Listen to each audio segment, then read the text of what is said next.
Hey everyone, कैसे हो? मैं भी बढ़िया हूँ। वेलकम टू कोडिंग वाला यूट्यूब चैनल। पिछली क्लास में हमने देखा था आईपी एड्रेस मॉड्यूल क्या होता है। आज की क्लास में हम रिक्वेस्ट के बारे में पढ़ेंगे, है ना। रिक्वेस्ट मॉड्यूल के बारे में पढ़ेंगे, तो आइए शुरू करते हैं।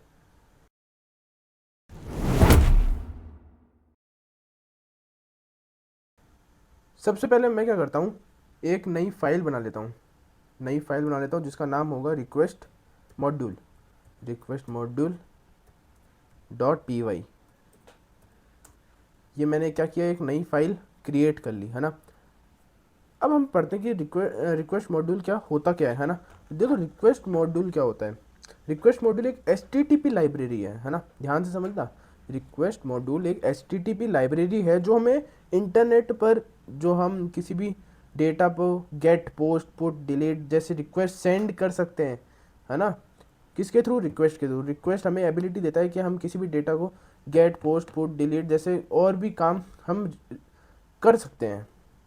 इसका काम, हमें जो एपीआई है उसे डेटा लेना या भेजना, मतलब कोई भी एपीआई है उसका डेटा अगर हमें चाहिए होगा तो वो भी हम ले सकते हैं, और अगर उस एपीआई में हमें डेटा ऐड करना होगा वो भी हम कर सकते हैं रिक्वेस्ट के थ्रू, है ना।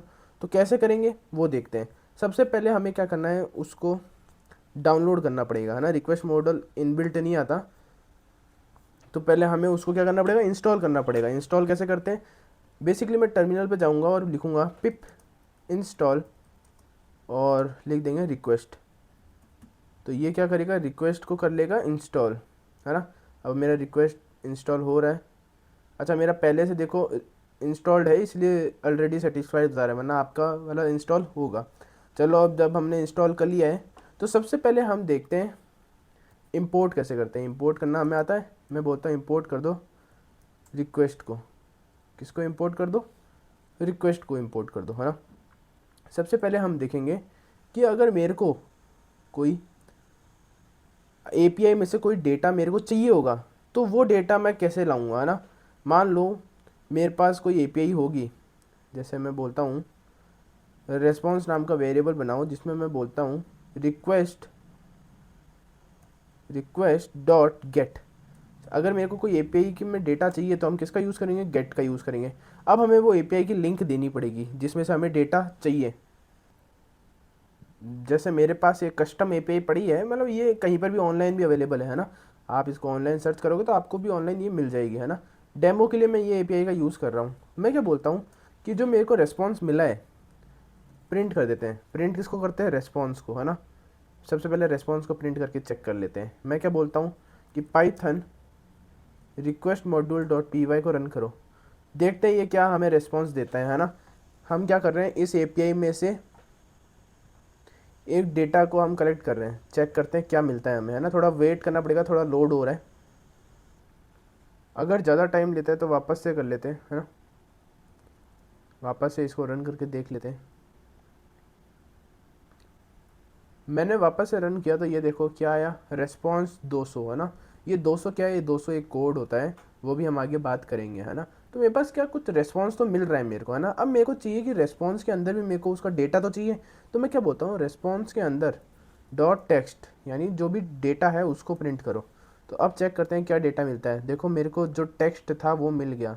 अगर इस एपीआई को अगर मैं ब्राउज़र पे सर्च करूँ तो भी मेरे को यही डेटा मिलेगा। मैं बोलता हूँ एच के अंदर सर्च कर लेते हैं ना। इस एपीआई को मैं सर्च करता हूँ तो देखो यही डेटा मिल रहा है, और यही डेटा मेरे को इधर से भी मिल रहा है ना। तो हम इसके थ्रू, पाइथन के थ्रू रिक्वेस्ट को हम गेट करना सीख चुके हैं, है ना। किसके थ्रू? रिक्वेस्ट के थ्रू। अब मैं बोलता हूँ, मान लो मेरे को जेसन का डेटा चाहिए। मैं क्या बोलता हूँ, इसको हम गेट तो कर रहे हैं। अब मैं बोलता हूँ कि इसको जेसन के अंदर कन्वर्ट कर लो। क्या? मैं डेटा नाम से एक वेरिएबल बना लेता हूँ, उसको क्या बोलता हूँ कि जो रिस्पॉन्स है उसको किस में कन्वर्ट कर लो? जेसन के अंदर, जेसन का डेटा। अब मैं बोलता हूँ, अब देखो, अब मैं इंडिविजुअली भी क्या कर सकता हूँ इसको। अगर मैं डेटा को करूँगा तो मेरे पास पूरा का पूरा आएगा, लेकिन अगर मेरे को इंडिविजुअली करना है तो मैं इंडिविजुअली भी इसको चूज़ कर सकता हूँ। कैसे? मेरे को मान लो सिर्फ टाइटल प्रिंट करवाना है, तो मैं अगर बोलूँ क्या, मैं बोलता हूँ जो इसके अंदर टाइटल है वो सिर्फ आ जाए, तो क्या होगा, जो मेरे पास टाइटल है उसका वो आ जाएगा, समझे। तो हम ऐसे क्या कर सकते हैं, डेटा के अंदर की चीज़ें भी एक्सेस कर सकते हैं, समझे। यहाँ तक समझ गए तो हम आगे बढ़ते हैं। अगली चीज़ देखते हैं हम, स्टेटस कोड क्या होता है। स्टेटस कोड के मैंने बारे में भी बताया था कि ये 200 आ रहा था। अब ये 200 क्या होता है? देखो स्टेटस कोड जो होता है वो बताता है कि रिक्वेस्ट सक्सेसफुल थी या नहीं, जो हमने रिक्वेस्ट भेजी है उसको वो सक्सेसफुल है या नहीं है ना। कॉमन जो होते हैं वो 3 तरह के होते हैं, जो कॉमन कोड्स होते हैं वो याद रख सकते हो, जैसे 200 हो गया, 404 हो गया और 500 हो गया। मैं इधर लिख भी देता हूँ। क्या जो 200 होगा वो बताएगा कि जो मेरी रिक्वेस्ट है वो ओके है। ओके मतलब जो रिक्वेस्ट है वो सक्सेसफुली सेंड हो चुकी है। अगर 404 आ रहा है तब वो क्या बताएगा कि मेरी जो रिक्वेस्ट है वो नॉट फाउंड आ रही है। जो मेरी रिक्वेस्ट है वो क्या है? नॉट फाउंड है। ये क्या खुल गया? नॉट फाउंड है ना, जो मैंने रिक्वेस्ट भेजी वो नहीं मिली। एक आता है 500, 500 जो कोड होता है वो बताता है कि जो मेरा सर्वर है उसकी कोई दिक्कत आ रही है ना, सर्वर एरर आ रहा है। तो ये जो कॉमन कोड्स होते हैं वो ये 3 ही होते हैं ज़्यादातर। अगर मेरे को देखना हो कि कॉमन कोड इसमें जो मैंने ये एपीआई दी है उसमें कौन सा कोड आ रहा है, तो मैं क्या बोलूँगा, प्रिंट कर दो। किसको प्रिंट कर दो? जो मेरा रिस्पॉन्स है उसमें स्टेटस कोड को। किसको प्रिंट कर दो? स्टेटस कोड को। तब ये क्या करेगा, जो भी मेरा स्टेटस होगा, यानी देखो जैसे 200 दिखा रहे हैं यानी ओके है, मतलब मेरा जो ये एपीआई है ना ये इंटरनेट पे चल रहा है। अगर मैं इसको इंटरनेट पे सर्च करूँगा तब भी इंटरनेट पे लोड हो रहा है, लोड हो रहा है मतलब ओके है ना, तभी 200 पे आता है। अगर नहीं हो रहा होगा तो 404 आ जाएगा। समझे? नॉट फाउंड या कुछ सर्वर एरर का। चलो अब मैं देखता हूँ हेडर्स। हेडर्स क्या होता है? हेडर्स होता है मेटा डेटा। किसी भी चीज़ का मेटा डेटा निकालना हो तो उसका हेडर्स निकालना हमें आना चाहिए। हेडर्स कैसे निकालते हैं ये भी देख लेते हैं, है ना। हेडर्स निकालने के लिए हम क्या यूज़ करेंगे, मैं बोलता हूँ प्रिंट कर दो। किसको?